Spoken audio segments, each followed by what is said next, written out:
Cyber threat का मतलब है कोई भी मलिशियस एक्टिविटी जो बिना ओनर की परमिशन के कंप्यूटर नेटवर्क या सिस्टम तक पहुंचने की कोशिश करती है। ये थ्रेट्स काफी नुकसान पहुंचा सकते हैं, जैसे डेटा चोरी, फाइनेंशियल लॉस और सिस्टम डैमेज। साइबर अटैक्स अक्सर ईमेल अटैचमेंट्स, सॉफ्टवेयर डाउनलोड्स या ऑपरेटिंग सिस्टम वल्नरेबिलिटीज के थ्रू आते हैं।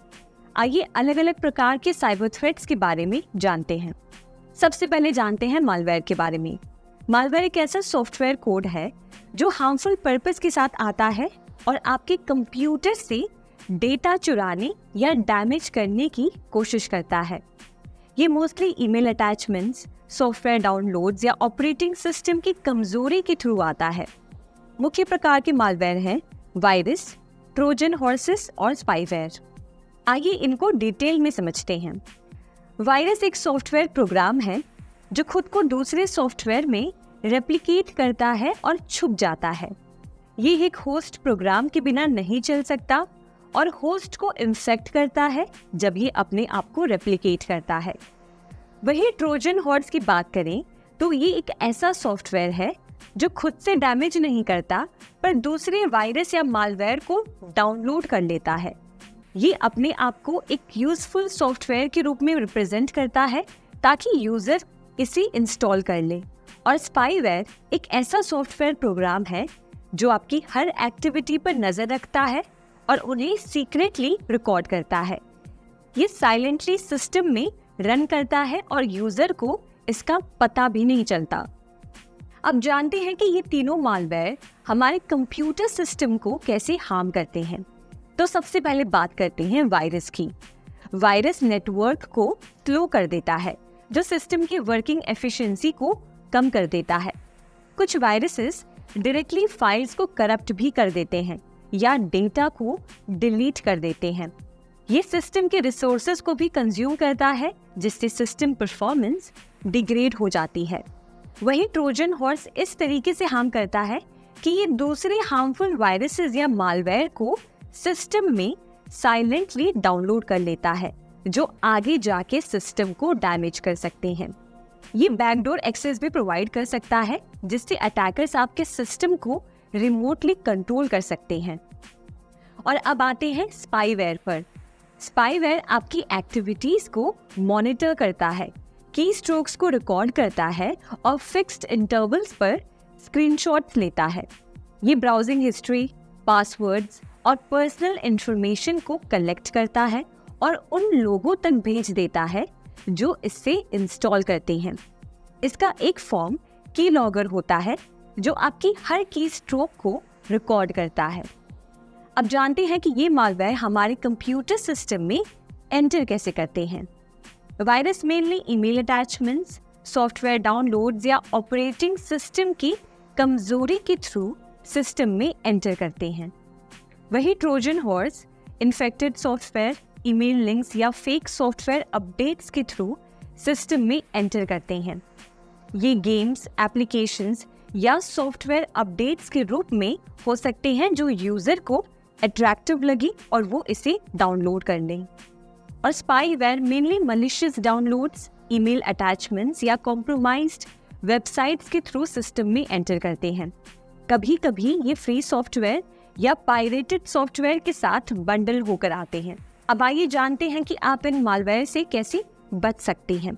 सबसे पहले ऐसे लिंक्स और अटैचमेंट्स जो अननोन है या अनरिलायबल सोर्सेज से आए हैं, उन्हें खोलने से बचें क्योंकि ये मालवेयर स्प्रेड कर सकते हैं। दूसरा, रोबोस एंटीवायरस प्रोग्राम इंस्टॉल करें। इंश्योर करें कि आपके पास एक ऐसी रोबोस एंटीवायरस प्रोग्राम है जो रियल टाइम प्रोटेक्शन प्रोवाइड करती है और रेगुलर स्कैन्स परफॉर्म करती है। तीसरा, ऑपरेटिंग सिस्टम को अपडेटेड रखें। लेटेस्ट सिक्योरिटी पैचेस और अपडेट्स इंस्टॉल करते रहें ताकि आपका सिस्टम प्रोटेक्टेड रहे। चौथा, सस्पिशियस वेबसाइट और फ्री सॉफ्टवेयर डाउनलोड से दूर रहें। ये टिप्स आपके सिस्टम को मालवेयर अटैक से प्रोटेक्ट करने में मदद कर सकते हैं और आपकी डेटा सिक्योरिटी इंश्योर करते हैं। फिशिंग अटैक एक तरह का साइबर अटैक होता है जिसमें अटैकर्स यूजर्स को एक लिंक भेजते हैं। ये लिंक यूजर से उनकी पर्सनल डिटेल्स मांगता है, जैसे कि पासवर्ड, नाम, date of birth, pin etcetera. जब यूजर अपनी ये इंफॉर्मेशन डाल देते हैं तो अटैकर इस इंफॉर्मेशन का इस्तेमाल करके यूजर को नुकसान पहुंचा सकते हैं, जो फाइनेंशियल लॉस भी हो सकता है। फिशिंग स्पैम के मुकाबले ज्यादा खतरनाक होती है, इसलिए जरूरी है कि आप कोई भी लिंक खोलने से पहले सोर्स को ऑथेंटिकेट कर लें और उसके बाद ही कोई भी लिंक खोलें। अगर आपको लगे कि लिंक भेजने वाला आपके बारे में कोई जानकारी नहीं रखता, तो ऐसे लिंक को ओपन ना करें। इस तरह से आप फिशिंग अटैक से बच सकते हैं। Password attack. पासवर्ड अटैक एक ऐसा साइबर अटैक होता है जिसमें एक व्यक्ति या अटैकर आपके system, email account, online bank account etcetera तक पहुंचने की कोशिश करता है ताकि वो आपका पासवर्ड क्रैक कर सके। इस तरह के अटैक को अंजाम देने के लिए अटैकर एक एल्गोरिदम या सॉफ्टवेयर का इस्तेमाल करता है जिसमें वो लगातार पासवर्ड को क्रैक करने की कोशिश करता रहता है। पासवर्ड अटैक से बचने के लिए कुछ ज़रूरी बातें। सबसे पहले अपना पासवर्ड रेगुलर इंटरवल्स पर चेंज करते रहें। ये आपके अकाउंट्स को सिक्योर रखता है। दूसरा, स्ट्रॉन्ग पासवर्ड बनाएं। अपना पासवर्ड ऐसे बनाएं जो गेस करना मुश्किल हो। एक स्ट्रॉन्ग पासवर्ड बनाने के लिए ये कुछ चीज़ों का ध्यान रखें।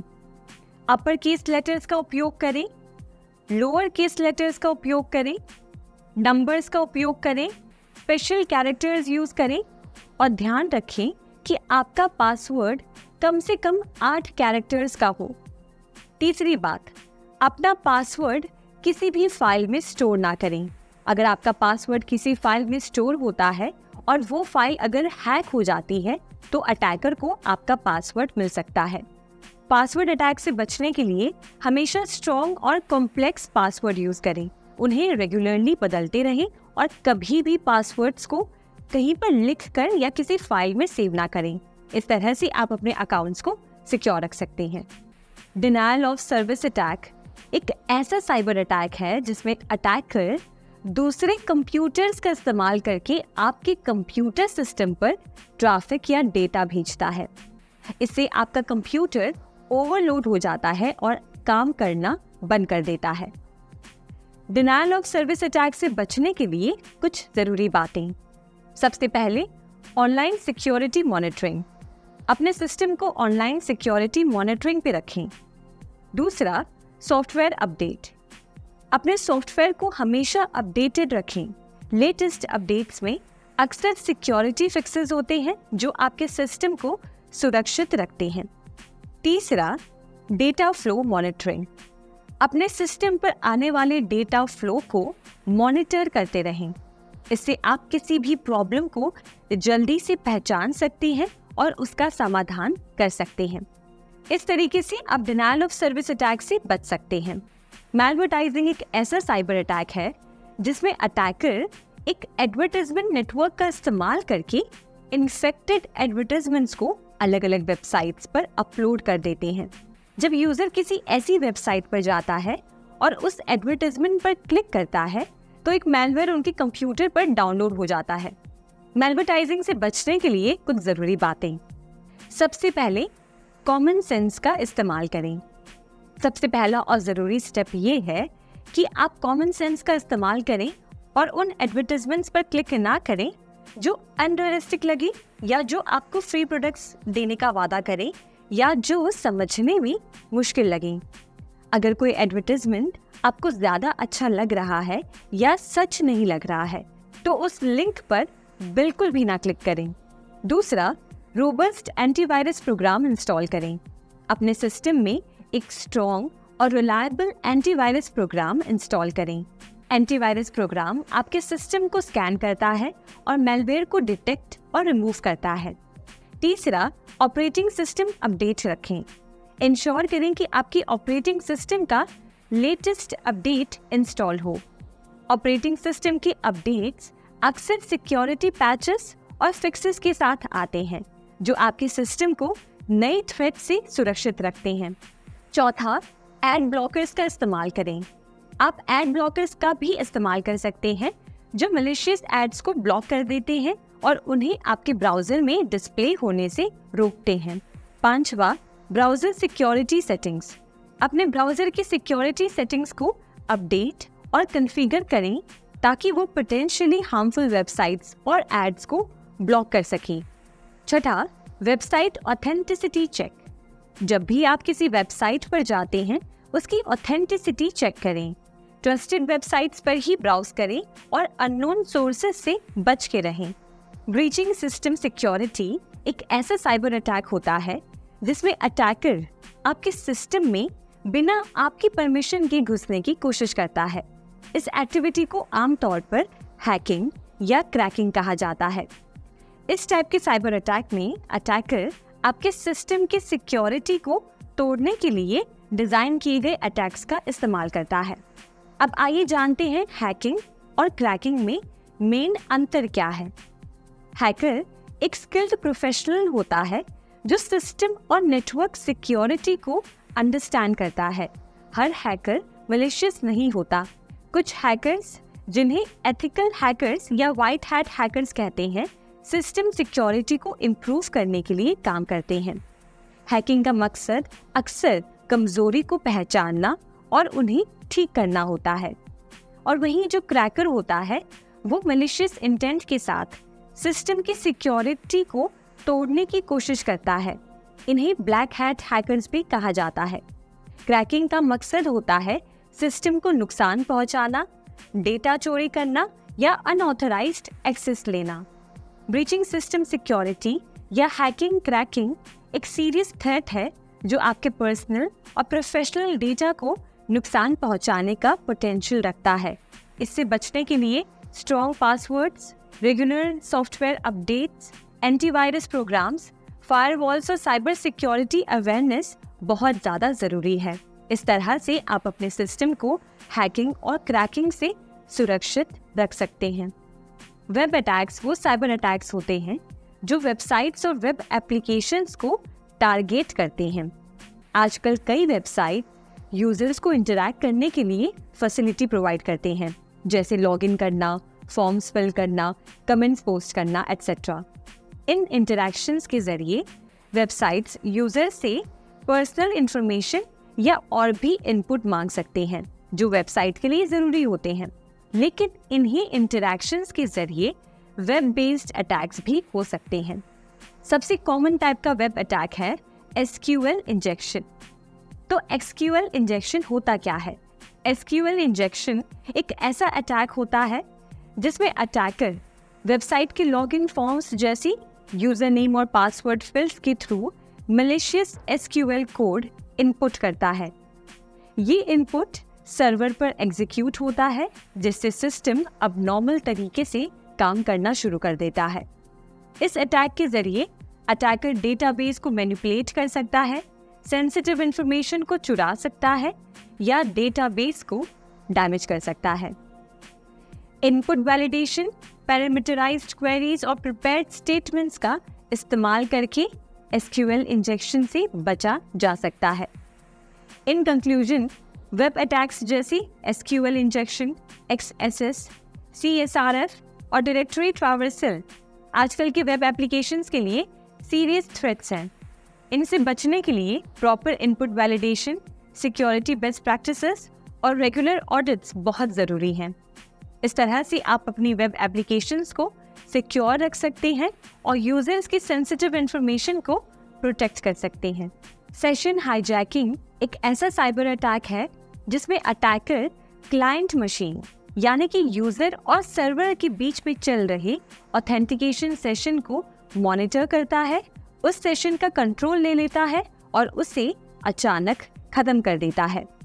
ये अटैक रिलेटिवली अनकॉमन है, लेकिन जब होता है तो काफ़ी डैमेजिंग हो सकता है। आइए जानते हैं सेशन हाईजैकिंग कैसे काम करता है। Session ID theft.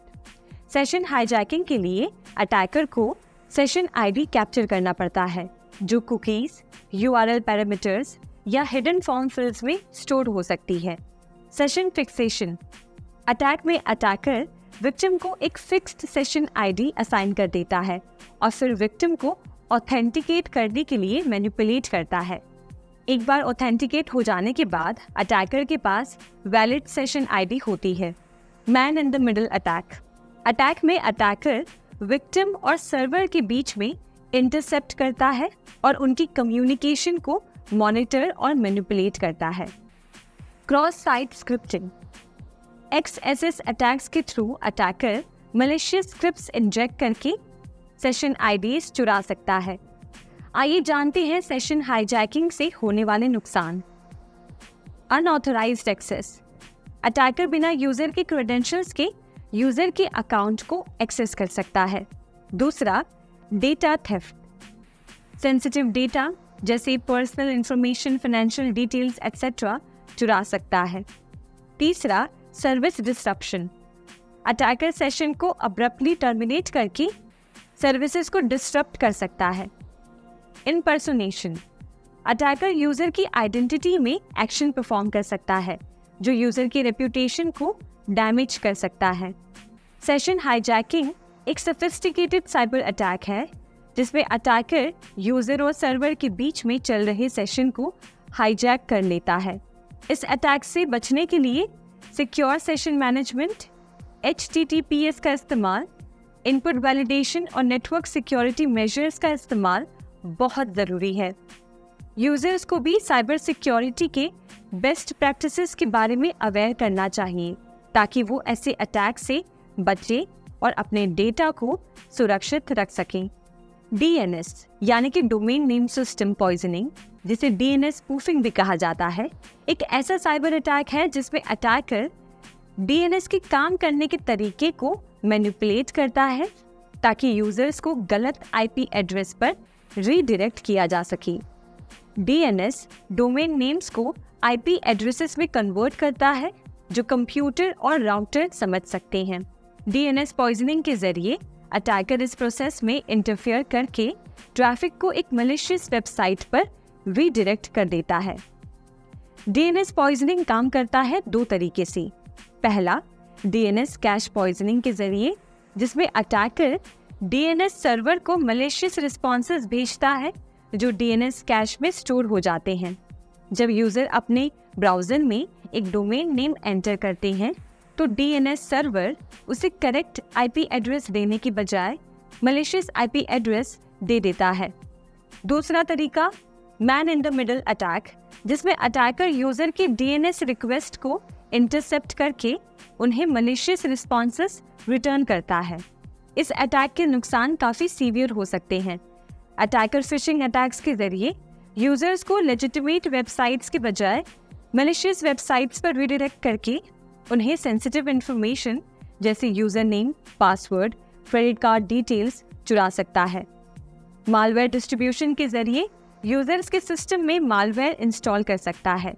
Service disruption और डेटा थेफ्ट भी DNS पॉइजनिंग के कॉमन कॉन्सिक्वेंसेस हैं।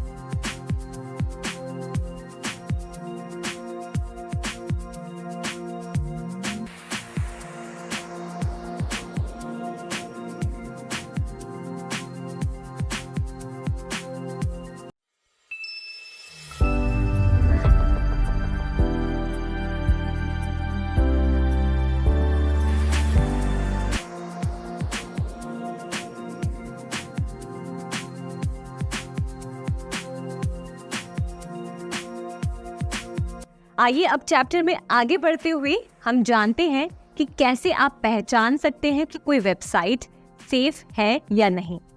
जैसे कि हमने इससे पहले बात की साइबर थ्रेट्स के बारे में कि कैसे कोई वेबसाइट पे अगर आप जाते हैं या कोई रैंडम लिंक ओपन करते हैं तो हो सकता है कि आप पर एक साइबर अटैक हो और आपका सिस्टम जो है हैक हो जाए।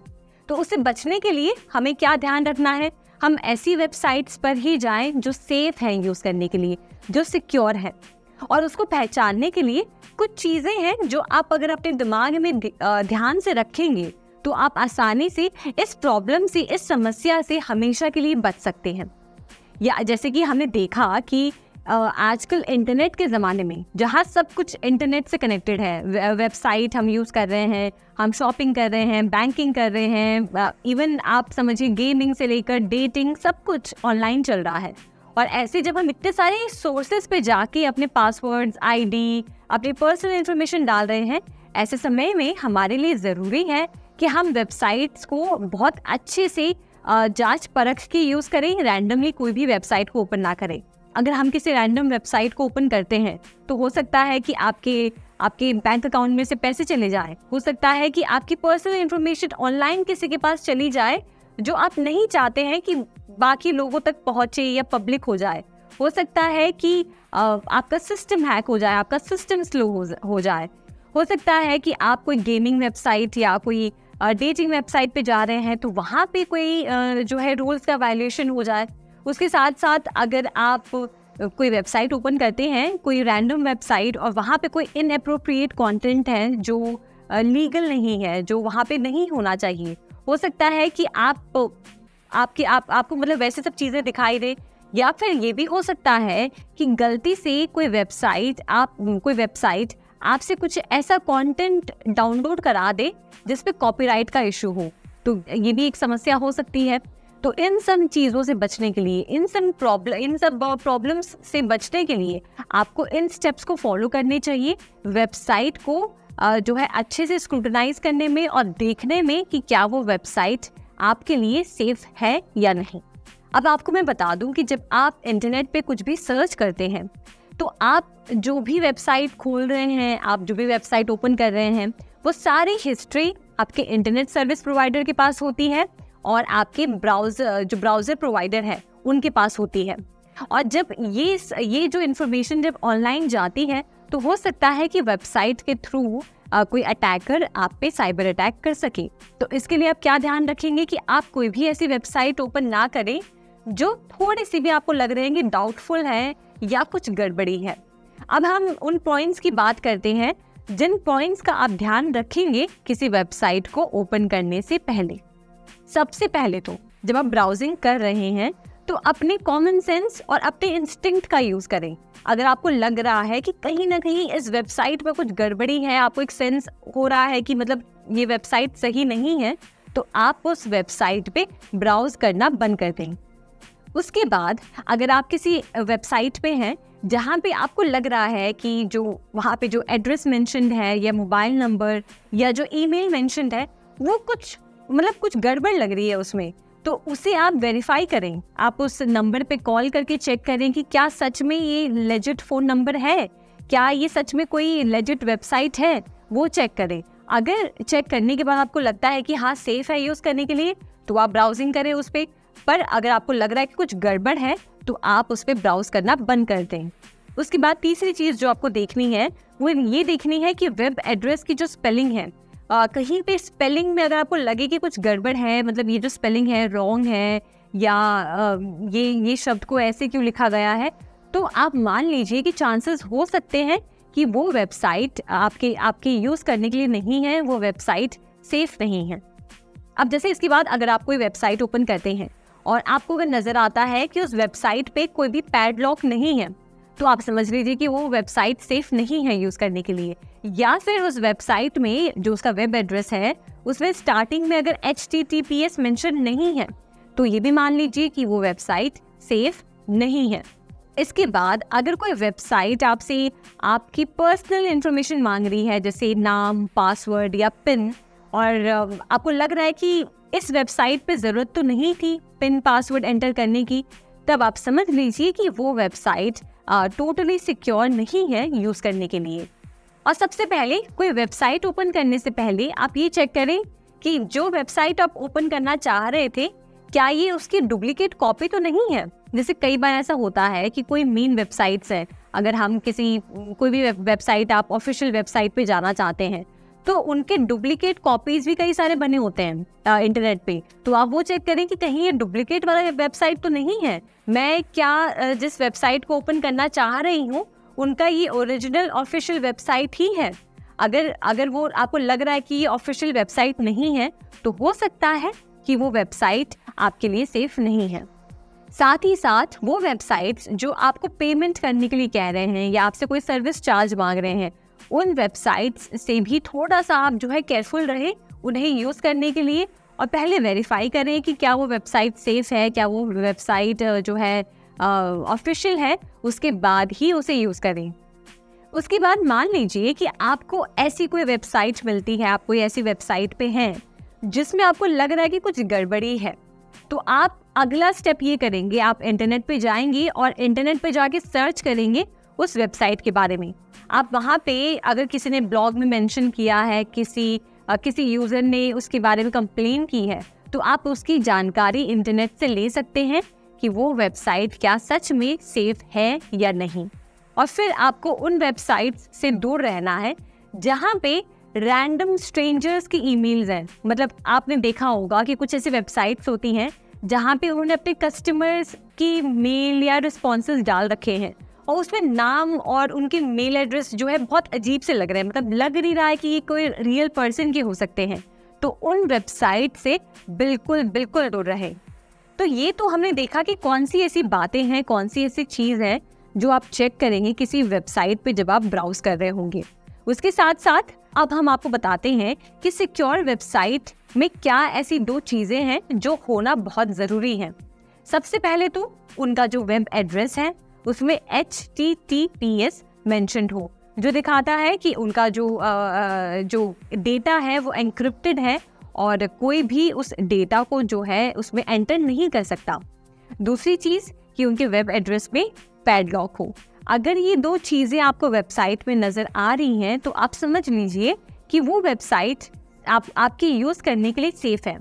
जब ये 2 चीज़ें होती हैं तो ये बात ये दिखाती है कि कुछ ट्रस्टेड थर्ड पार्टीज़ जैसे कि वेरीसाइन और थ्रेफ्ट ने इन वेबसाइट्स को जो है एक तरह से सर्टिफिकेशन दिया है जो दिखाता है कि ये वेबसाइट्स सिक्योर है और सेफ़ है यूज़ करने के लिए।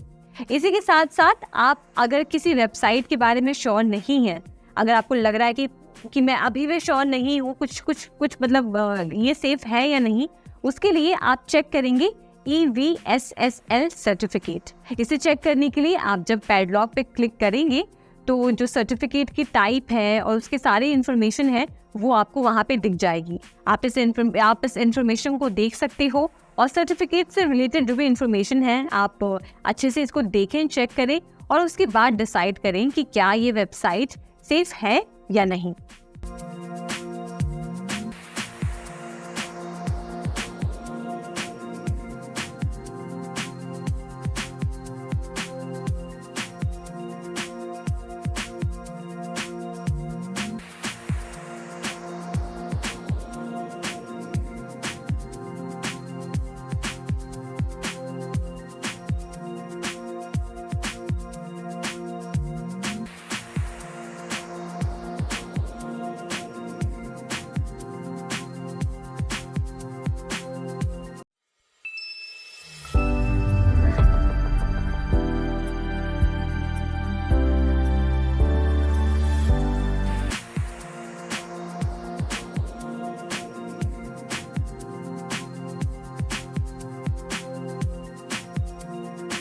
ट्रस्ट सील्स यानी कि सिक्योर साइट सील्स एक तरह के डिजिटल बैजेस होते हैं जो वेबसाइट्स पर डिस्प्ले किए जाते हैं ताकि विजिटर्स को ये पता चल सके कि उनकी वेबसाइट सिक्योर है और उनकी पर्सनल और फाइनेंशियल डेटा सेफ रहेगी। जब कोई ऑनलाइन शॉपिंग करता है तो उनकी सबसे बड़ी चिंता क्या होती है? Security, right? ट्रस्ट सील्स ये दिखाते हैं कि एक वेबसाइट ट्रस्टवर्दी है, इससे कस्टमर को कॉन्फिडेंस आता है और अल्टीमेटली वो कन्वर्जन्स में कन्वर्ट होता है। आपको बता दूं कि अलग अलग तरह के ट्रस्ट सील्स होते हैं। सबसे पहले आते हैं SSL सर्टिफिकेट्स।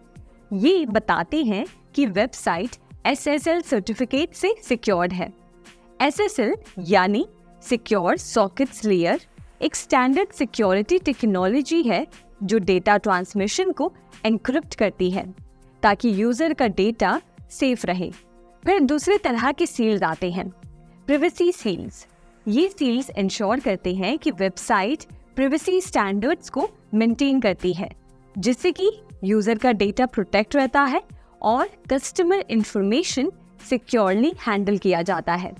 फिर तीसरे तरह के सील्स आते हैं बिजनेस वेरिफिकेशन सील्स।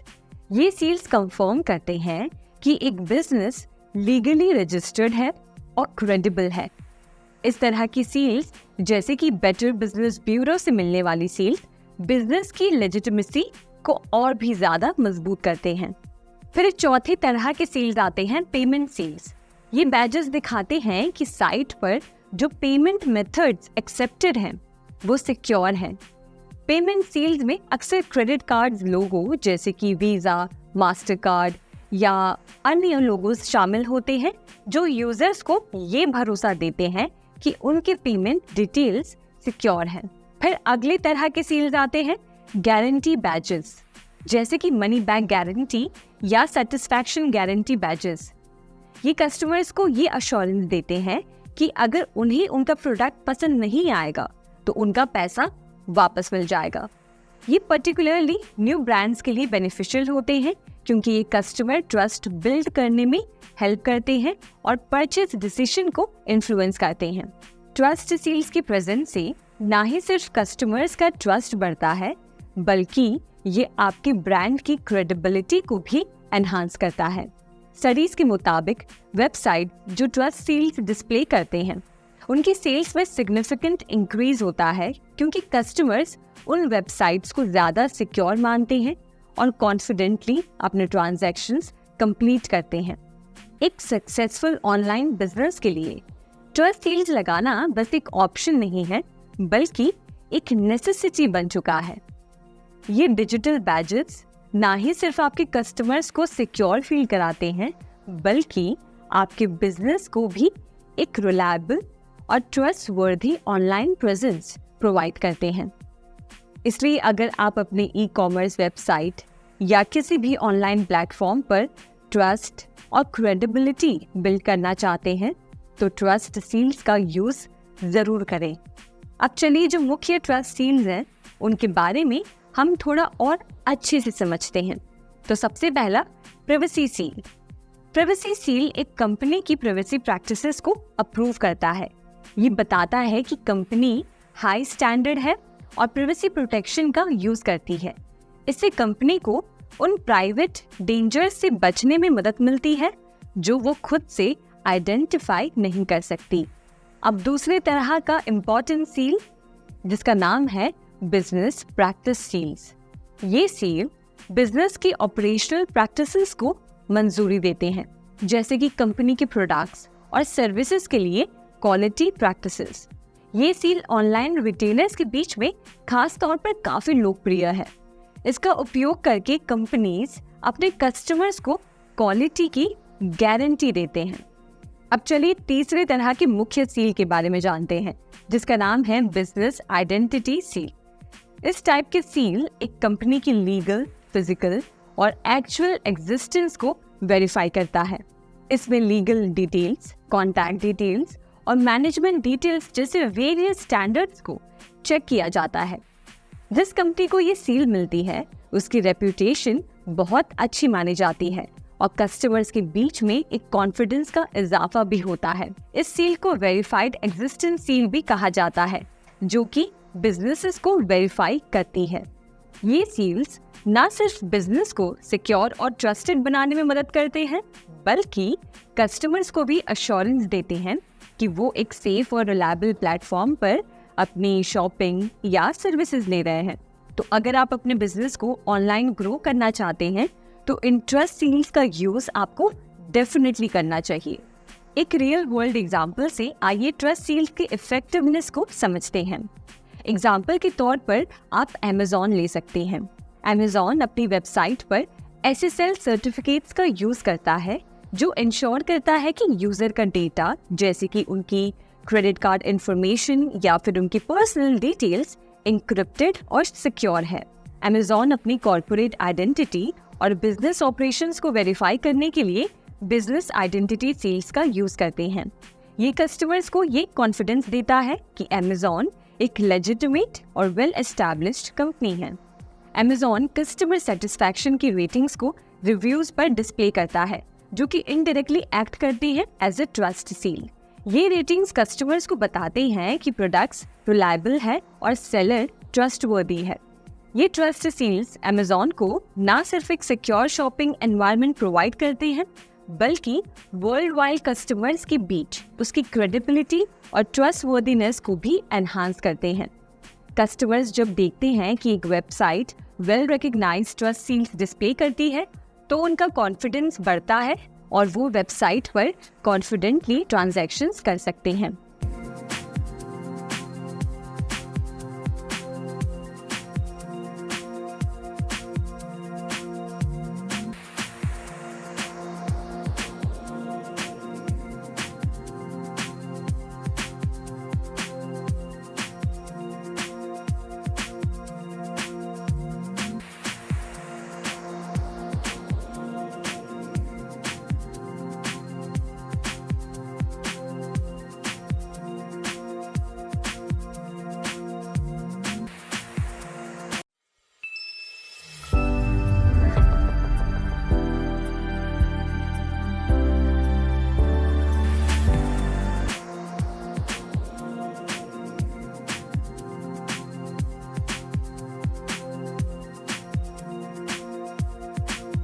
इसमें हम जानेंगे सेफ ब्राउजिंग हैबिट्स के बारे में, यानी कि सेफ ब्राउजिंग करने के लिए आपको किन आदतों को फॉलो करना है, और उसके साथ साथ जब आप किसी को मेल कर रहे हैं तो मेल करने की सही रीति क्या है। तो आइए शुरू करते हैं इस टॉपिक के साथ। सबसे पहली आदत जो आपको बनानी है वो ये है कि अपने सॉफ्टवेयर्स को टाइम टू टाइम अपडेट करना। चाहे अगर हम बात करें आपके ब्राउजर की, आपके ऑपरेटिंग सिस्टम की या किसी और सॉफ्टवेयर की, आपको ये ध्यान रखना है कि वो एकदम लेटेस्ट वर्जन पे अपडेटेड है। ब्राउजर के लिए अलग अलग पैचेस रिलीज होते रहते हैं और वो पैचेस ये इंश्योर करते हैं कि जो पुराने वाले वर्जन में कोई दिक्कत है, कोई भी अगर ऐसे इश्यूज हैं, तो उसे वो रिसॉल्व किया जाता है नए पैचेस के साथ। तो इसके लिए ब्राउजर को अपडेट करना, आपके ऑपरेटिंग सिस्टम को अपडेट करना और बाकी कोई भी सॉफ्टवेयर को अपडेट करते रहना बहुत ज़रूरी है। फिर दूसरी आदत जो आपको बनानी है वो ये है कि एंटीवायरस सॉफ्टवेयर इस्तेमाल करने की। जब आप किसी फाइल को या किसी ऑनलाइन फाइल को डाउनलोड करते हैं या कोई डेटा अपने कंप्यूटर में कॉपी करते हैं, तो कुछ एंटीवायरस सॉफ्टवेयर्स होते हैं जो उस डेटा या फाइल को स्कैन करके ये बताते हैं कि क्या उस फाइल में कोई वायरस है या नहीं, और अगर कोई वायरस होता है तो उसे डिटेक्ट करके उसे रिमूव करते हैं। अगर आप देखें तो आज मार्केट में बहुत सारे एंटीवायरस सॉफ्टवेयर्स हैं। कुछ हैं जो आप पैसे देकर खरीद सकते हैं या कुछ फ्री भी अवेलेबल है। आप अपने रिक्वायरमेंट के हिसाब से, अपने ज़रूरत के हिसाब से आप एंटीवायरस सॉफ्टवेयर सेलेक्ट करें और उसे यूज़ करना शुरू करें और देखते रहें कि क्या वो एंटीवायरस सॉफ्टवेयर सच में स्कैन कर पा रहा है और क्या सच में सही से काम कर पा रहा है या नहीं। उसके बाद तीसरी चीज़ कि आपको फिशिंग से दूर रहना है। यानी कि अगर आपको समझिए मेल पे, जैसे हमने बात की थी इससे पहले भी, कि मेल पे अगर आपको कोई लिंक आती है या आपको कोई ऐसा मैसेज आता है, मेल आता है कि बैंक की तरफ से कोई आपको कांटेक्ट करना चाह रहा है और बैंक की डिटेल को अपडेट करने के लिए आप इस लिंक को ओपन करें या यहाँ पे पासवर्ड डालें या अपनी आईडी लॉगिन करें या कुछ भी, अगर ऐसे कुछ मेल आता है तो आप उसे ओपन ना करें, ऐसे मेल्स से दूर रहें। अगर आप अपनी बैंक की वेबसाइट को विजिट करना चाहते हैं तो मेल के जरिए ना होकर आप डायरेक्टली ऑफिशियल वेबसाइट पर उस वेबसाइट का नाम टाइप करके फिर वहाँ से आप यूज़ करें। आप इन मेल्स से दूर रहें और इन जो भी मतलब ऐसे लिंक्स हैं जिसके बारे में आप श्योर नहीं हैं, इन लिंक्स को बिल्कुल भी ओपन ना करें। चौथी जो सबसे इम्पॉर्टेंट बात आपको ध्यान रखनी है कि एक ही पासवर्ड को हर जगह यूज़ ना करें।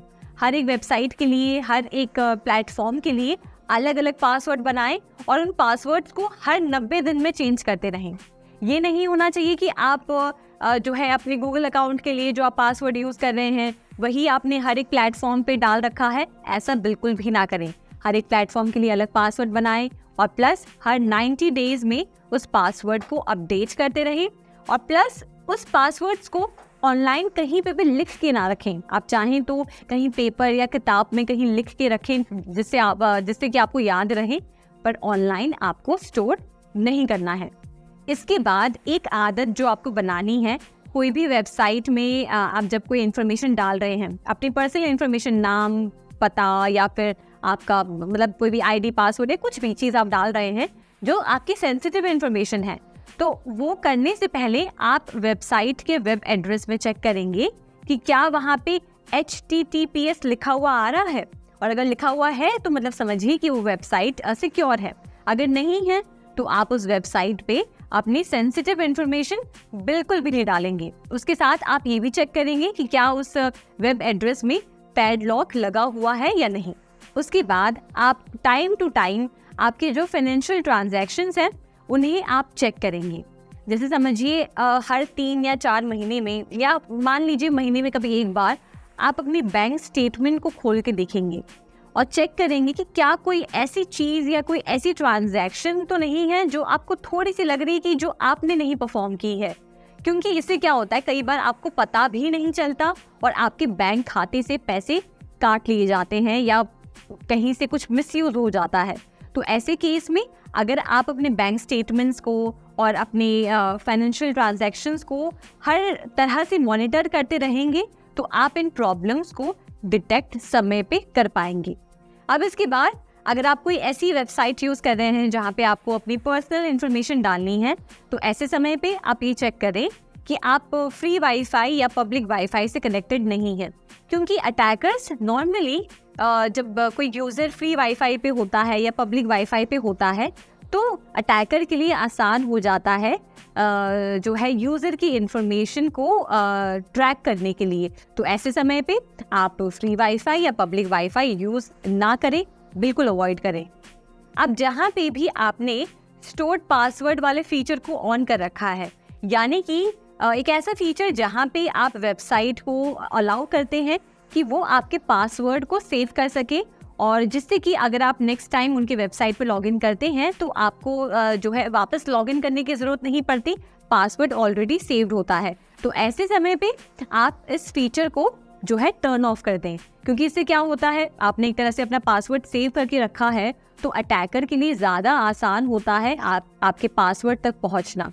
तो हम ये एडवाइस करेंगे कि आप जो है स्टोर्ड पासवर्ड को हमेशा डिसेबल पे रखें। और अंत में आप ये चेक करें कि आपके ब्राउज़र पे जो पॉपअप ब्लॉकर है वो ऑन है।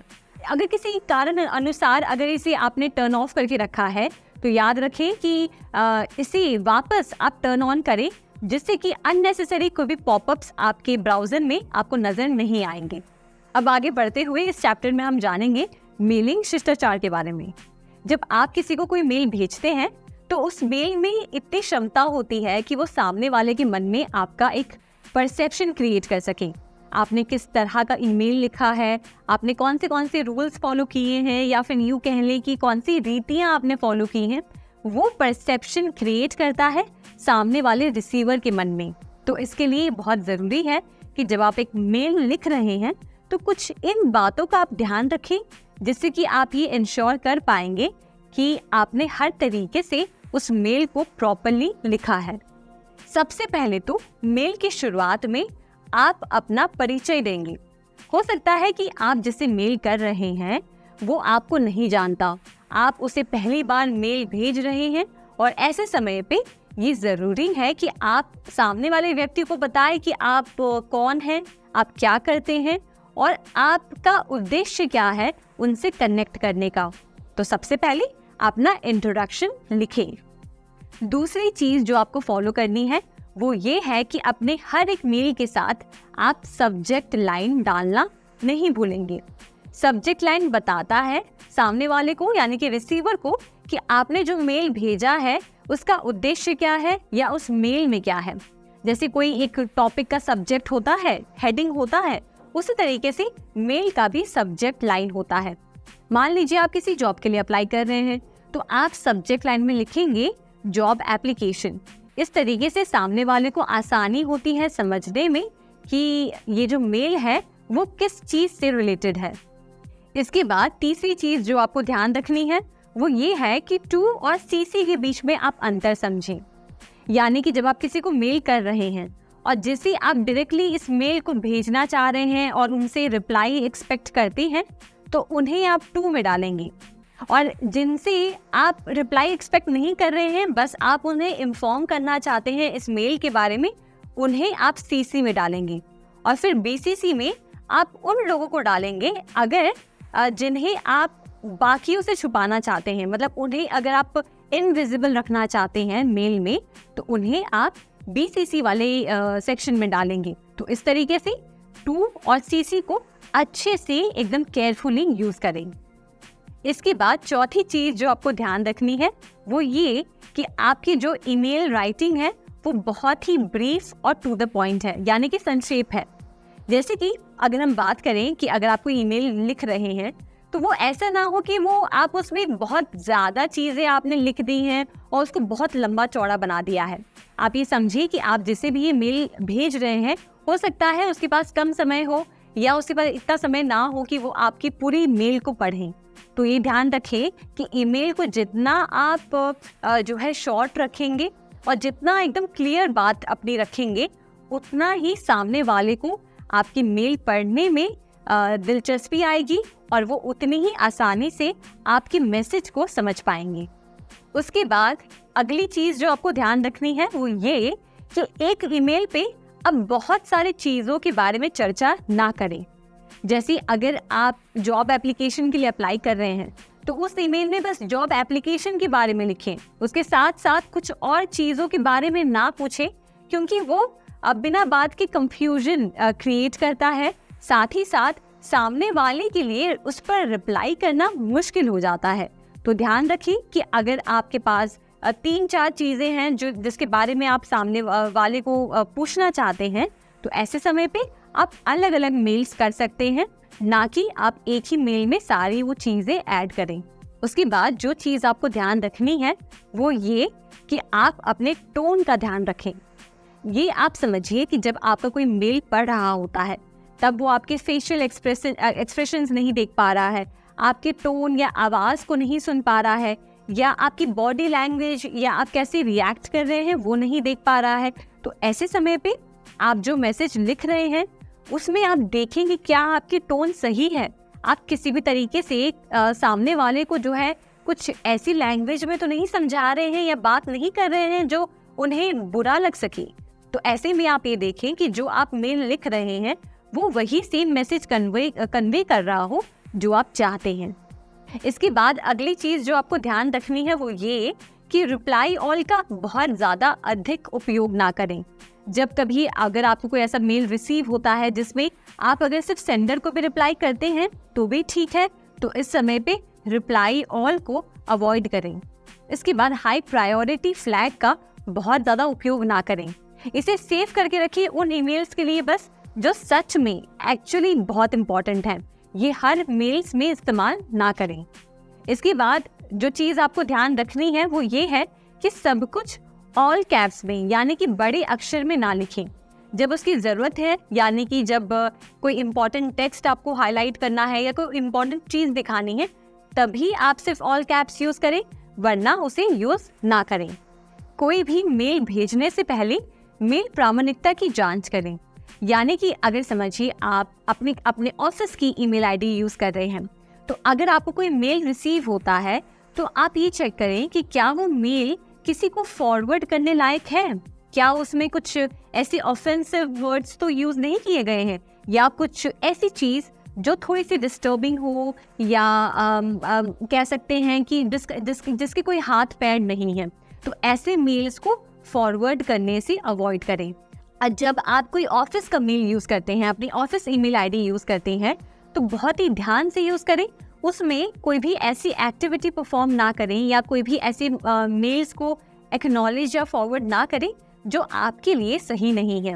ऐसे समय पे आप अपने पर्सनल ईमेल आईडी का इस्तेमाल कर सकते हैं, जैसे कि जीमेल या याहू, जहाँ पे जाकर आप अपनी पर्सनल जो भी एक्टिविटी है वो परफॉर्म कर सकते हैं। इसके साथ साथ आप एक ईमेल सिग्नेचर का यूज़ करें। ईमेल सिग्नेचर आपकी कॉन्टैक्ट इन्फॉर्मेशन और आपकी पर्सनल डिटेल्स, जैसे कि आपका नाम, आपका मोबाइल नंबर, आप कहाँ से बिलोंग करते हैं, आप कौन से कंपनी से ताल्लुक़ रखते हैं, आपकी वेबसाइट लिंक, ये सब दिखाता है। ये जनरली ये सिग्नेचर जो है वो मेल के अंत में आता है। जब आप किसी को रिप्लाई करते हैं या किसी को मेल सेंड करते हैं तब आप इस ईमेल सिग्नेचर का इस्तेमाल करते हैं। और अंत में एक स्पेल चेकर का उपयोग करें। जब आप कोई मेल को लिखना जब ख़त्म करते हैं तो ये ध्यान रखें, अपने मेल को अच्छे से स्कैन करें। क्या उसमें कोई खराब शब्द का इस्तेमाल तो नहीं हुआ, क्या कोई गलत व्याकरण का इस्तेमाल तो नहीं हुआ है, या जो विराम चिन्ह लगे हैं क्या वो सही जगह पे लगे हैं या नहीं। इसके लिए आप सेटिंग्स में जाकर स्पेल चेकर का इस्तेमाल कर सकते हैं, जो डायरेक्टली आपके मेल को यानी कि आपके टेक्स्ट को स्कैन करके आपको बताता है कि क्या सब कुछ सही है या नहीं। तो इसे हमेशा ऑन रखें और मेल भेजने से पहले अपने मेल को 2-3 बार पढ़ के देखें और ये चेक करें कि क्या कुछ गलतियां तो ऐसी नहीं हैं जो स्पेल चेकर ने मिस कर दी हैं, जिसे आप बाद में करेक्ट कर सकते हैं।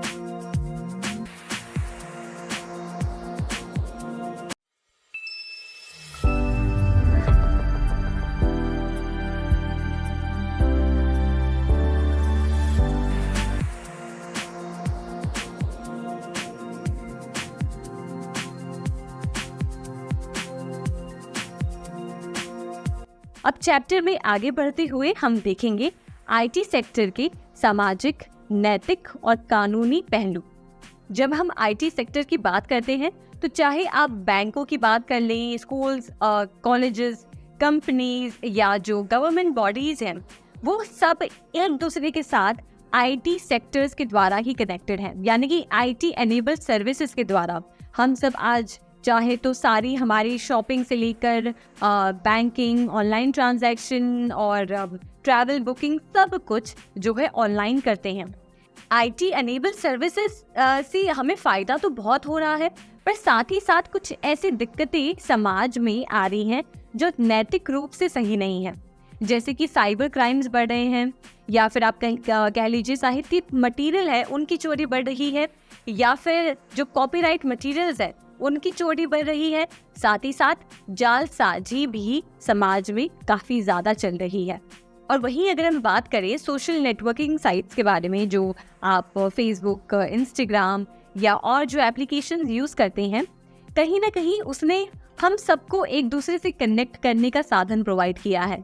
आज आप कहीं पे भी किसी से बैठे हुए बात कर सकते हैं, कनेक्ट कर सकते हैं, उनसे अपनी जानकारी शेयर कर सकते हैं, कुछ सीख सकते हैं। ये सब चीज़ें तो है ही, पर साथ ही साथ जो साइबर क्रिमिनल्स हैं उनको एक ऐसा प्लेटफॉर्म प्रदान कर दिया है जहाँ पे जाकर वो आपकी, मेरी या किसी और की भी पर्सनल इंफॉर्मेशन को चोरी करके गलत चीज़ों में यूज़ कर सकें।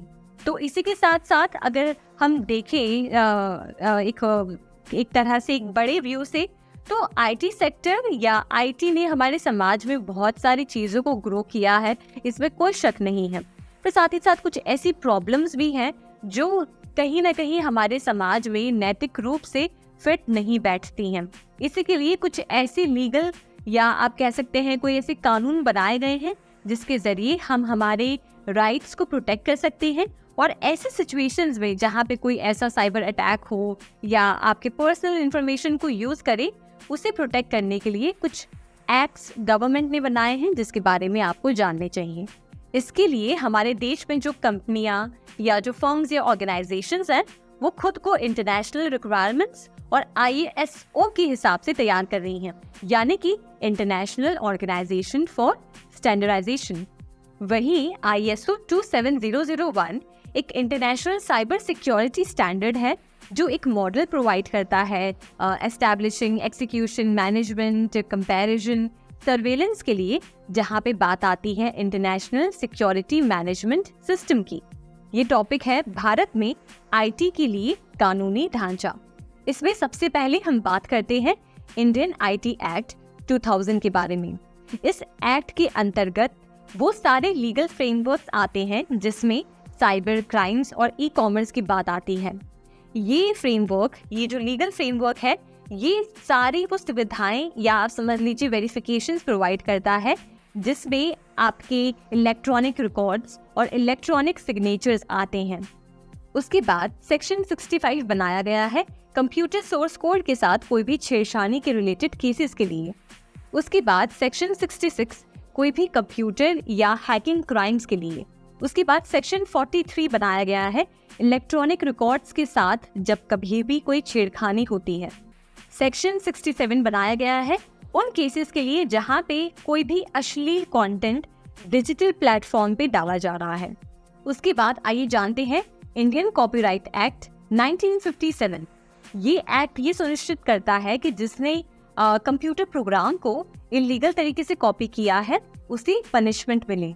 उसी के साथ आपको यहाँ पे ये जानना चाहिए कि जो कंप्यूटर प्रोग्राम्स हैं उनके लिए कॉपीराइट तो बनाए गए हैं पर पेटेंट्स अवेलेबल नहीं हैं। अब आइए जानते हैं इंडियन पीनल कोड के बारे में। सेक्शन 406 बनाया गया है विश्वासघात के अपराध के लिए। सेक्शन 420 बनाया गया है कोई भी बेईमानी या फिर धोखाधड़ी के लिए या फिर कोई बोगस वेबसाइट या साइबर फ्रॉड के लिए। अब बात करते हैं इंडियन कॉन्ट्रैक्ट एक्ट 1872 के बारे में। इस एक्ट में आपको उन सभी प्रॉब्लम के सॉल्यूशंस मिलेंगे जो कॉन्ट्रैक्ट के वायलेशन से रिलेटेड हैं। जहाँ पे भी कॉन्ट्रैक्ट को तोड़ा जाता है या फिर कोई भी कॉम्प्लिकेशंस आते हैं, उन सभी सॉल्यूशंस को इस एक्ट में लिखा गया है। तो आइए अब इसी के साथ हम बात करते हैं इंफॉर्मेशन टेक्नोलॉजी में जो इनोवेशंस हो रहे हैं वो हमारी सोसाइटी को या हमारे समाज को कैसे अफेक्ट कर सकते हैं।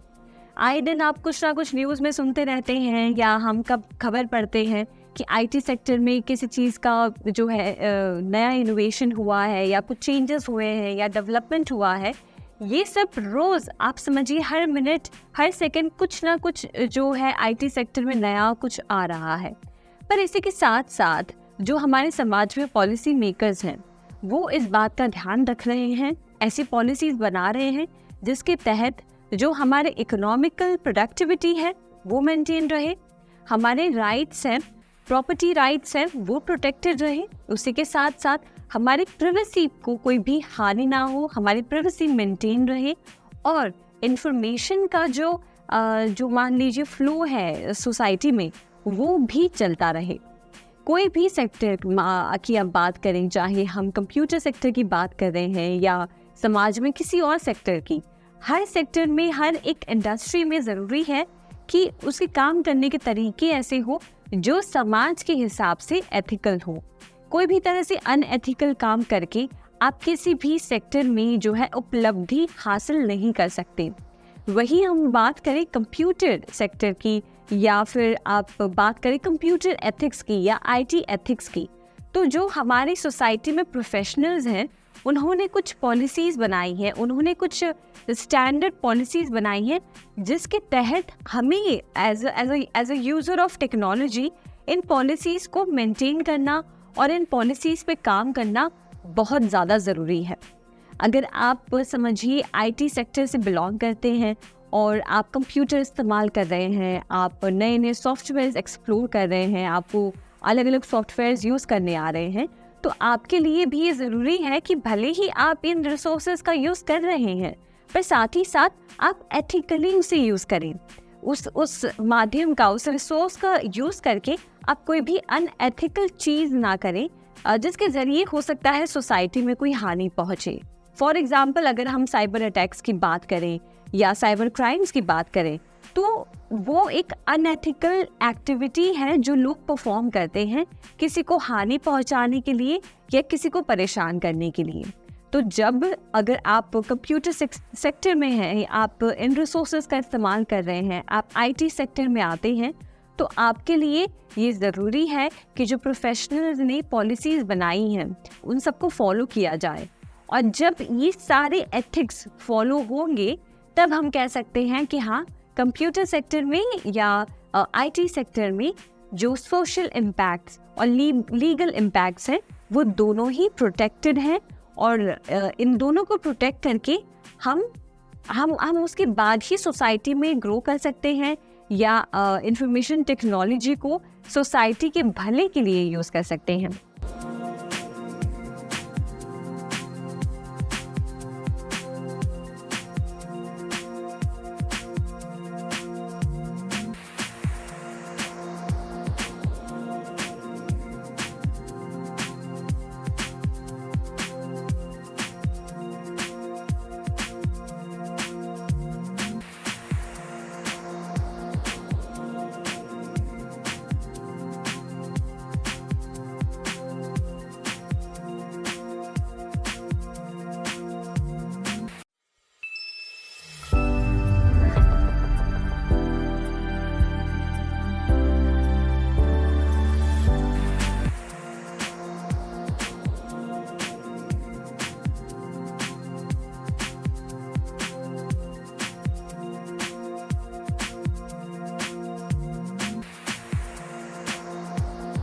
तो अब चैप्टर के इस सेगमेंट में हम जानेंगे कि आप खुद को कैसे प्रोटेक्ट कर सकते हैं साइबर फ्रॉड से।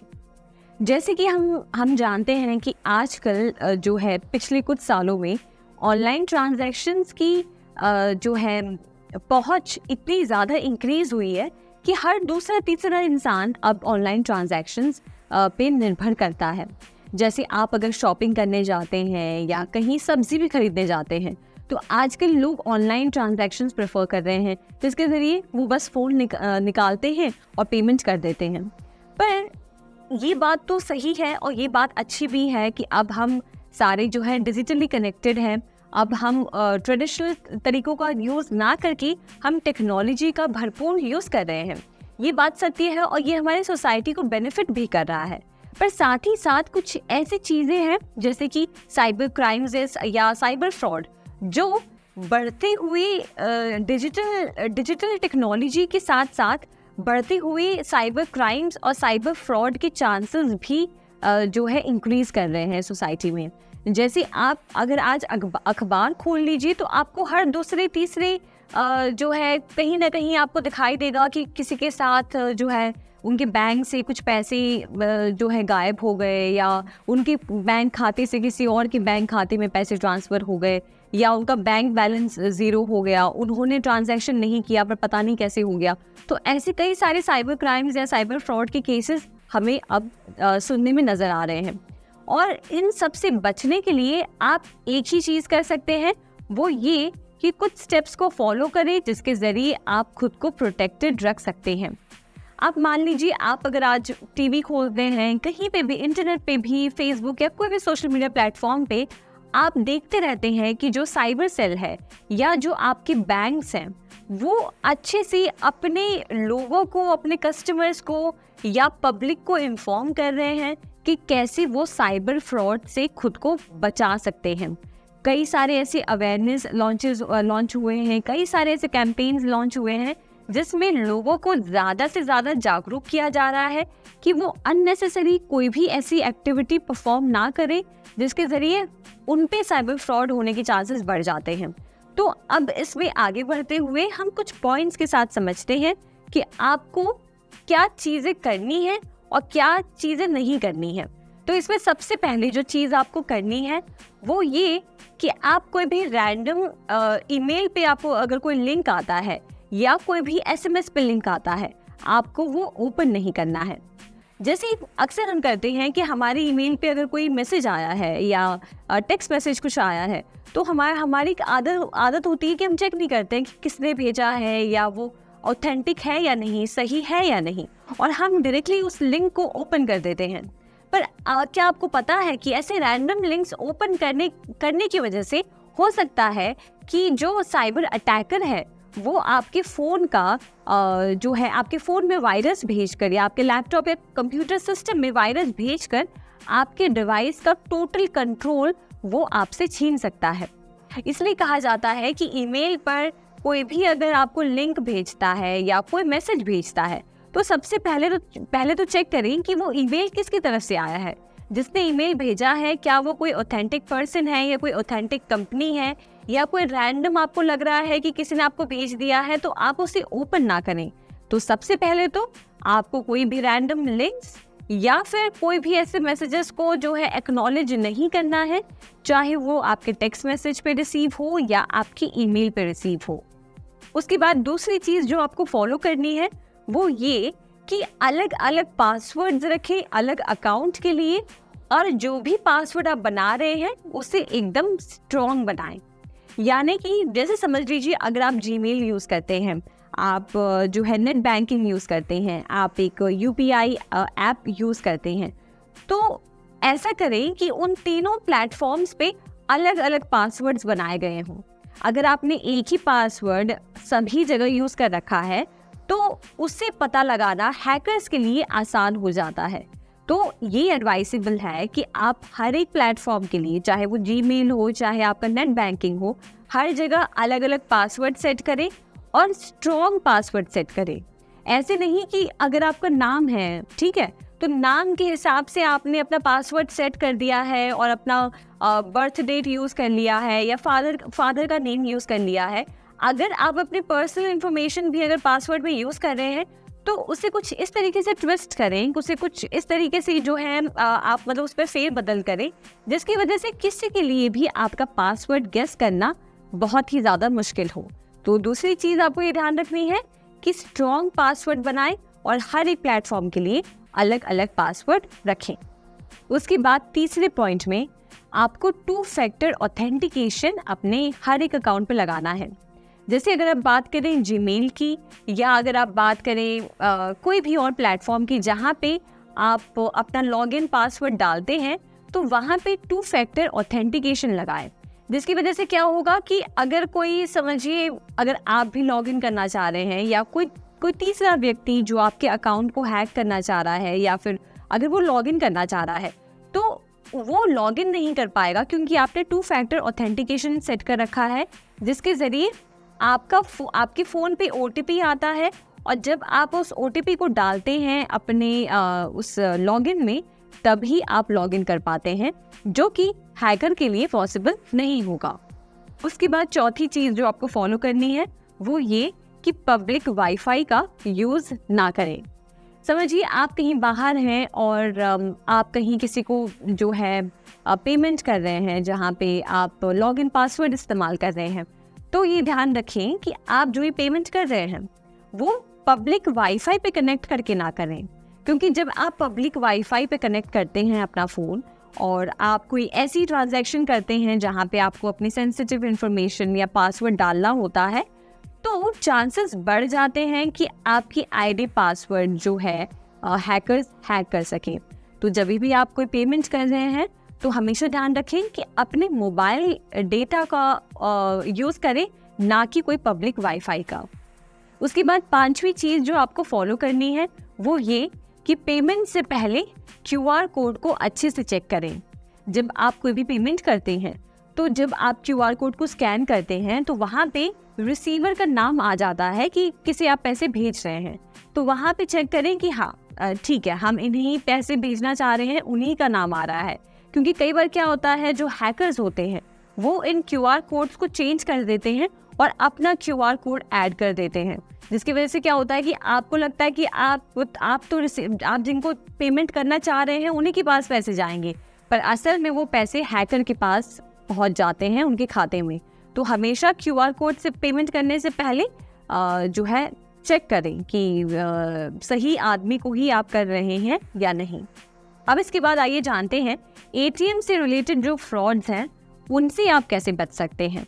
सबसे पहले तो आपको क्या करना है, आप जिस भी जगह का ATM यूज़ कर रहे हैं कैश डिपॉजिट करने के लिए या विड्रॉ करने के लिए, वो ATM मशीन पब्लिक प्लेस पे जो है सेटअप हो। ऐसी कोई जगह ना हो जो एकदम कोने में हो और आसपास पब्लिक फैसिलिटीज़ अवेलेबल नहीं है। जैसे आपने कई बार देखा होगा, आप अगर कहीं ऐसे नए इलाके में जा रहे हैं जहाँ पे आसपास कम घर हैं, आसपास पब्लिक फैसिलिटीज़ नहीं हैं या मार्केट एरिया नहीं है, वहाँ पे कहीं बहुत ही जो है पिछड़े इलाके में ATM मशीन्स एस्टैब्लिश्ड होते हैं। तो अगर बहुत ज़्यादा इमरजेंसी नहीं है तो आप उन एटीएम मशीन्स का इस्तेमाल ना करें, क्योंकि हो सकता है कि उस एटीएम मशीन में कोई गड़बड़ी हो जिसके ज़रिए हो सकता है आपके साथ साइबर फ्रॉड हो। तो इसके लिए सबसे पहले तो ये ध्यान रखें कि एटीएम मशीन आप जहाँ का भी यूज़ कर रहे हैं वो कोई वेल एस्टैब्लिश्ड प्लेस हो या कोई फेमस जगह हो जहाँ पे आसपास मार्केट एरिया हो, बैंक्स वगैरह वहाँ पे स्थापित हो। अब दूसरी चीज़ मैं आपको बताती हूँ, एक स्कीमर्स नाम का डिवाइस होता है जो ये क्रिमिनल यूज़ करते हैं आपकी पर्सनल इन्फॉर्मेशन को ट्रैक करने के लिए।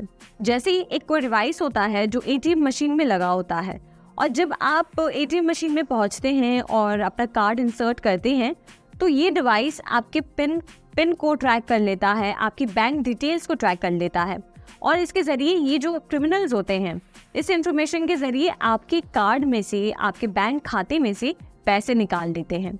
तो इसलिए आप कोई भी ऐसे शेरी जगह पे एटीएम यूज़ ना करें जहाँ पे आपको लगता हो कि यहाँ से पैसे विड्रॉ करना सेफ नहीं हो सकता।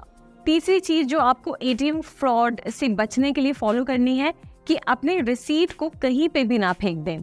जब आप रिसीट आपको जब एटीएम मशीन से मिलता है तो ये रिसीट को यूज़ करके क्रिमिनल्स आपके साथ जो है फ्रॉड कर सकते हैं। तो इन रिसीट को केयरफुली संभाल के रखें, और या अगर आप डिस्पोज कर भी रहे हैं उसे तो उसे कंप्लीटली डिस्ट्रॉय करके फिर डिस्पोज करें। अब चौथी चीज़ जो आपको ध्यान रखनी है वो ये कि ट्रांजैक्शन हो जाने के बाद दो चीज़ें आप करें। एक तो सबसे पहले कैंसिल बटन पे क्लिक करें, और दूसरी चीज़ कि अपने कार्ड को निकालना ना भूलें। कई बार ऐसा होता है कि लोग अपने कार्ड को वहीं भूल जाते हैं, तो कैंसिल बटन दबाएं और अपने कार्ड को फिर निकालें। ये चीज़ आपको ध्यान रखनी है।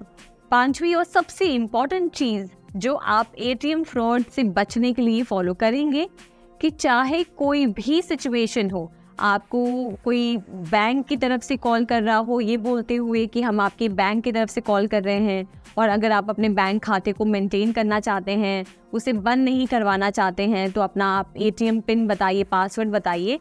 चाहे कुछ भी हो, आपको किसी और व्यक्ति के साथ अपना एटीएम पिन या पासवर्ड शेयर कभी नहीं करना है। भले ही क्यों ना आपको जो सामने से कॉल आया हो और वो बता रहे हों कि वो आपके बैंक से बात कर रहे हैं, क्योंकि कोई भी बैंक किसी भी कस्टमर को फ़ोन करके कभी भी उनका एटीएम पिन या पासवर्ड नहीं मांगता है। अगर कोई आपको कॉल करके आपका एटीएम पिन मांग रहा है तो आप समझ लीजिए वो फ्रॉड है 110%। तो हमेशा बचे कि कहीं पे भी आप किसी के साथ भी अपना एटीएम पिन या पासवर्ड शेयर ना करें। अब आखिरी चीज़ जो आपको करनी है वो ये कि एटीएम से निकलने से पहले अपने कैश को काउंट कर लें। हो सकता है कम पैसे एटीएम में कुछ गड़बड़ी हो और आपको जो है कम पैसे निकाल के दिए हो उसने, तो हमेशा एटीएम से निकलने से पहले अपने कैश को प्रॉपर्ली काउंट करें। अब इस चैप्टर में आगे बढ़ते हुए हमने नेट बैंकिंग से बचने के लिए, नेट बैंकिंग फ्रॉड से बचने के लिए, एटीएम फ्रॉड से बचने के लिए सारे जो है चीज़ों को हमने जाना और पढ़ा। अब आगे बढ़ते हुए हम बात करेंगे OLX फ्रॉड की। OLX प्लेटफॉर्म पे भी कई सारे फ्रॉड्स चलते हैं, और इन फ्रॉड से बचने के लिए कुछ स्टेप्स हैं, कुछ ऐसी बातें हैं जो अगर आप फॉलो करेंगे तो आप खुद को हर तरीके से प्रोटेक्ट कर पाएंगे। तो आइए जानते हैं कि आप OLX फ्रॉड से कैसे बच सकते हैं। सबसे पहली चीज़ जो आप करेंगे कि अगर आपको कोई आइटम पसंद आ रहा है OLX पे, आप उसको खरीदना चाह रहे हैं, तो उसके लिए चैट का यूज़ ना करके आप डायरेक्टली सेलर को कॉल करें और सेलर के साथ कॉल पे बात करें। उनसे उसका एड्रेस लें कि वो कहाँ रहते हैं, और प्लस जो भी आइटम आप खरीद रहे हैं उसकी पिक्चर्स आप व्हाट्सएप पे अलग से उनसे मांग लें। अब दूसरी चीज़ जो आपको ध्यान रखनी है वो ये कि जो भी आइटम आप OLX से खरीद रहे हैं उसको अच्छे से जांच परख ले। हो सकता है कि आप उनको जो OLX पे पिक्चर भेजी गई है या आपने जो ऐड में देखा है वो कुछ अलग हो, और आप जब उसे रिसीव करें तो वो आइटम कुछ अलग हो, उसमें क्वालिटी में डिफरेंस हो या उसकी कंडीशन में डिफरेंस हो। तो हमेशा कोई भी चीज़ खरीदने से पहले अच्छे से आइटम को चेक करें। और अगर आप कोई गाड़ी खरीद रहे हैं, कोई बाइक या स्कूटर खरीद रहे हैं, तो हमेशा टेस्ट ड्राइव लें, उसके बाद ही उस आइटम को परचेज करें। तीसरी और सबसे अहम बात जो आप फॉलो करेंगे वो ये कि अगर आप कोई अननोन सेलर से जाके मिल रहे हैं और समझिए उन्होंने आपको कोई ऐसी जगह पे बुलाया है जो कोई शांत जगह है, वहाँ लोगों की आवाजाही बहुत कम है, तो वैसी जगह पे ना जाएं। उन्हें कोई मार्केट प्लेस में बुलाएं या कोई क्राउडेड प्लेस में बुलाएं जहाँ पे लोग बहुत हो। उसी के साथ अपने साथ कोई दोस्त या किसी फैमिली वाले को लेके जाएं साथ में। कभी भी OLX पे से अगर आप कोई सामान खरीद रहे हैं तो अकेले ना जाएं, अपने साथ किसी भी साथी को लेकर जाएं। चौथी चीज़ जो आपको ध्यान रखनी है वो ये कि OLX पे से कोई भी सामान खरीदने से पहले आप सेलर से ज़रूर मिलें। अगर वो आपको कह रहा है कि हम आपके घर पे सामान को डिलीवर करा देंगे और आप हमें ऑनलाइन पेमेंट कर दीजिए, तो ऐसे सिचुएशन को आप जितना हो सके उतना अवॉइड करें। वो आपके आसपास अगर लोकेशन में रह रहा है तो उनसे ज़रूर जाके मिलें, उसके बाद ही कोई चीज़ परचेज़ करें। और अगर वो कह रहा है कि चीज़ आप तक पहुँचे उससे पहले आप उनको एडवांस पेमेंट कर दें, तो ये कभी भी ना करें। आपके पास एक बारी जो है जो आइटम रिसीव हो गया है, आपने जांच परख लिया है, उसके बाद ही आप सेलर को पेमेंट करें। उसके बाद आखिरी चीज़ जो आप अगर कर सकते हैं तो ज़रूर फॉलो करें। अगर आप किसी OLX सेलर को जो है पेमेंट करना चाह रहे हैं तो ये ट्राई करें कि आप उनको चेक के द्वारा पेमेंट करें। अगर आप कोई कारण अनुसार अगर आप चेक यूज़ नहीं कर सकते हैं या यूज़ नहीं कर पा रहे हैं और कोई ऑनलाइन ट्रांजैक्शन कर रहे हैं, तो उस केस में आप एक तरह से एकदम निश्चिंत हो जाएं, एक तरह से एकदम कंफर्म कर लें कि हाँ, जिसे मैं पेमेंट कर रहा हूँ, जिनसे मैं ये आइटम खरीद रहा हूँ, वो एक ऑथेंटिक पर्सन है, कोई गड़बड़ी नहीं है। आप चाहें तो लोकल किसी से, उनके घर के आसपास किसी से पूछ सकते हैं। उसके बाद ही आप कोई ट्रांजैक्शन OLX यूज़र के साथ करें।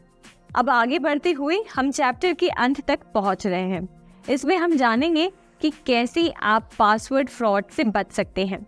यानी कि जब आप अपना कोई भी प्लेटफॉर्म, नेट बैंकिंग या कहीं भी गूगल का पासवर्ड चेंज करते हैं, तो चेंज करते समय जो फ्रॉड होता है, यानी कि आपके पासवर्ड को हैक कर लिया जाता है, उस फ्रॉड से बचने के लिए आपको किन चीज़ों का या किन बातों का ध्यान रखना है, वो हम चैप्टर के इस सेक्शन में जानेंगे। तो इसमें हम सबसे पहले जानते हैं कि किसी भी पासवर्ड को सेट करने का सही तरीका क्या है। अगर आप कोई नया पासवर्ड बना रहे हैं या फिर अपने पुराने वाले पासवर्ड को चेंज कर रहे हैं, तो ध्यान रखें कि कम से कम वो 8 कैरेक्टर्स का हो। यानी कि आप जो अल्फ़ाबेट्स यूज़ कर रहे हैं, आप जो सिंबल्स यूज़ कर रहे हैं, जो स्पेशल कैरेक्टर्स यूज़ कर रहे हैं या नंबर्स यूज़ कर रहे हैं, वो सब टोटल कम से कम 8 कैरेक्टर्स का पासवर्ड हो। ये ना हो कि आपने बस 3-4 कैरेक्टर्स का यूज़ करके पासवर्ड सेट कर दिया है। हमेशा ध्यान रखें कि मिनिमम 8 कैरेक्टर्स का पासवर्ड आप रखें। उसके साथ साथ जब आप पासवर्ड चुन रहे हैं तो उस पर अपर केस, लोअर केस और स्पेशल कैरेक्टर्स का और नंबर्स का इस्तेमाल करें। एक तरह से एक ऐसा सही कॉम्बिनेशन बनाएं जिसमें चारों चीज़ों का अच्छे से यूज़ हुआ है और बीच बीच में समझिए आपने कोई अपर केस यूज़ कर लिया तो उसके साथ आप बीच में लोअर केस यूज़ कर लें, उसके बीच में कहीं सिंबल्स ऐड कर दें, उसके बीच में कहीं आप नंबर्स का इस्तेमाल करें, जिसके ज़रिए आपका पासवर्ड और डिफ़िकल्ट हो जाता है किसी के लिए भी गेस करना या किसी के लिए भी हैक करना। आप यूँ समझिए कि जितना आपका पासवर्ड कॉम्प्लिकेटेड होगा, जितना आपको लगेगा कि ये पासवर्ड तो काफ़ी कॉम्प्लिकेटेड है, हमें भी याद रखना मुश्किल है, उतना ही आपका अकाउंट प्रोटेक्टेड होगा साइबर क्राइम से। तो आप अपने पासवर्ड को हमेशा एक बहुत ही स्ट्रॉन्ग और ऐसा पासवर्ड बनाएं जो किसी के लिए भी गेस कर पाना मुश्किल हो। और यहाँ पे एक और चीज़ का ध्यान रखें कि अपने पासवर्ड में कोई भी पर्सनल इन्फॉर्मेशन का यूज़ ना करें। यानी कि अपना बर्थ डेट, अपना नाम या आपके फादर का नाम या आपके मतलब कुछ भी ऐसी इन्फॉर्मेशन जो किसी के लिए भी पता कर पाना इजी है, वो अपने पासवर्ड को जो है अपने पासवर्ड में ऐड ना करें और कुछ ऐसी इन्फॉर्मेशन यूज़ करें या कोई ऐसी चीज़ों का यूज़ करें जो शायद किसी को भी ना पता हो। अब दूसरी चीज़ जो हमने पहले पॉइंट में भी बात की, उसके बारे में हम और डिटेल में जानते हैं कि किन चीज़ों को आपको पासवर्ड में यूज़ नहीं करना है। सबसे पहले तो अपनी पर्सनल इन्फॉर्मेशन आपको यूज़ नहीं करनी है। पर्सनल इन्फॉर्मेशन से मेरा मतलब है कि आपका नाम, आपका सरनेम, आपके फैमिली मेम्बर में से किसी का नाम, आपके फादर का, मदर का या किसी सिबलिंग का नाम, या फिर आपका बर्थ डेट, या फिर आपका मोबाइल नंबर। ये सब ऐसी चीज़ें हैं कि समझिए कोई अगर इंसान आपके अकाउंट को हैक करना चाह रहा है तो ये सबसे पहली चीज़ें हैं जो वो ट्राई करेगा आपके पासवर्ड को गेस करने के लिए। मान लीजिएगा कोई हैकर है जो तैयार है कि चलो हम इनका अकाउंट हैक करना चाहते हैं, तो सबसे पहले वो आपका बर्थ डेट डालकर देखेगा, आपका नाम डालकर देखेगा, आपके फादर मदर का नाम डालकर देखेगा, आपका बर्थ डेट या मोबाइल नंबर। ये सब इन्फॉर्मेशन ऐसी है ना कि कोई भी गैस कर सकता है। तो इन सभी चीज़ों का इस्तेमाल ना करें और ऐसी चीज़ों का इस्तेमाल करें जो किसी को भी ना पता हो और आपके लिए भी याद करना आसान हो। तीसरी चीज़ जो आपको ध्यान रखनी है, जो हमने इससे पहले भी बात की, वो ये कि अपने पासवर्ड को हर एक प्लेटफॉर्म के लिए अलग रखें। मान लीजिए अगर किसी ने आपका गूगल अकाउंट हैक कर लिया, ठीक है, और उसने आपका अकाउंट हैक कर लिया है और वही सेम पासवर्ड अगर आपने अपने बैंक अकाउंट में भी डाल रखा है या कोई और प्लेटफॉर्म पे भी डाल रखा है, तो सोचिए कि उस एक अकाउंट को हैक करने से वो आपके सभी अकाउंट को एक्सेस कर पाएगा। मतलब अगर आपने सेम पासवर्ड डाला है अपने बैंक अकाउंट में भी, तो वो नेट बैंकिंग के लिए भी वही सेम पासवर्ड अगर डालता है तो वो भी एक्सेस कर पाएगा। फिर कोई दूसरा प्लेटफॉर्म, कोई दूसरा एप्लीकेशन है, वहाँ पे भी आपने वही डाल रखा है तो वो उसे भी ओपन कर पाएगा। इस वजह से आप हर एक प्लेटफॉर्म पर अलग अलग पासवर्ड्स रखें, जिसके ज़रिए अगर कभी आपका कोई एक अकाउंट हैक होता भी है तो बाकी सारे जो अकाउंट्स हैं आपके सेफ हो। और आखिरी चीज़ जो आपको ध्यान रखनी है, वो हमने पहले भी बात की कि आपको स्पेशल कैरेक्टर्स का, सिंबल्स का, नंबर्स का भरपूर इस्तेमाल करना है। क्योंकि जब हम स्पेशल कैरेक्टर्स की बात करते हैं, जैसे कोई सिंबल हो गया या कोई नंबर हो गया, वो किसी के लिए भी गेस कर पाना मुश्किल हो जाता है। तो उनका आप बीच बीच में अपर केस, लोअर केस और नंबर्स के बीच बीच में आप स्पेशल कैरेक्टर्स का बिल्कुल अच्छे से यूज़ करें। अब इसमें हम जानेंगे कि कैसे आप बैंक KYC फ्रॉड से बच सकते हैं। तो इसमें सबसे पहली चीज़ जो आप फॉलो करेंगे वो ये कि बैंक KYC जब आप अपडेट कर रहे हैं तो प्रेफर करें कि आप फ़ोन की हेल्प ना लें और बैंक में जाकर अपनी KYC कराएं। दूसरी चीज़, आपकी बैंक अकाउंट से रिलेटेड आप जो भी इंफॉर्मेशन चाहते हैं वो आप बैंक से जाके पूछें, वहाँ पे जाके आप सारी इंफॉर्मेशन लें। तीसरी चीज़, चाहे कुछ भी हो जाए, चाहे कोई भी सिचुएशन या सर्कमस्टांसेस में, अपनी बैंक डिटेल्स किसी भी अजनबी के साथ या किसी भी जान पहचान वाले के साथ शेयर कभी ना करें। चौथी चीज़ जो आपको ध्यान रखनी है वो ये कि अपना OTP आपको किसी के साथ शेयर नहीं करना है। और आखिरी बात जो आप ध्यान रखेंगे कि अगर आपके साथ कोई बैंक फ्रॉड होता है तो आप सबसे पहली जो चीज़ करेंगे, मतलब मान लीजिए सबसे पहली चीज़ जो आपको करनी है वो ये कि आप बैंक अपने जाएंगे और बैंक को जाके इन्फॉर्म करेंगे जो भी आपके साथ हुआ है। तो इसी के साथ हमने जाना कि कैसे आप बैंक KYC फ्रॉड से बच सकते हैं और अपने बैंक अकाउंट को सिक्योर रख सकते हैं। अब आइए चैप्टर के आखिरी हिस्से में हम जानेंगे कि LIC अकाउंट आधार अपडेट फ्रॉड से आप कैसे बच सकते हैं। तो यहाँ पे LIC फ्रॉड से बचने के लिए आप चाहे कुछ भी हो जाए, चाहे कोई भी सिचुएशन हो, चाहे कोई भी सर्कमस्टांस हो, आपको अपनी LIC डिटेल्स किसी के साथ भी शेयर नहीं करनी है। अगर आपको कोई कॉल रिसीव होता है जिसमें वो सामने वाला आपसे आपकी LIC डिटेल्स मांग रहा है, कुछ पूछ रहा है, तो आपको इन कॉल्स को इग्नोर करना है, कम्प्लीटली अवॉइड करना है। अगर आप कुछ इन्फॉर्मेशन चाहते हैं अपने LIC अकाउंट से रिलेटेड, तो उसके लिए आप LIC ऑफिस जाएं, ब्रांच को विजिट करें, वहाँ जाके अपनी सारी इन्फॉर्मेशन या डिटेल आपको जो भी लेनी है वो काम करें। कॉल पे कभी भी कोई आपसे कोई अपनी आपकी LIC डिटेल्स मांग रहा है तो समझ जाइए कि वो कुछ फ्रॉड कॉल है और वो आपके साथ जो है कुछ मतलब फ्रॉड करने की उसमें है तैयारी में। तो बिल्कुल भी अपनी इन्फॉर्मेशन किसी के साथ शेयर ना करें।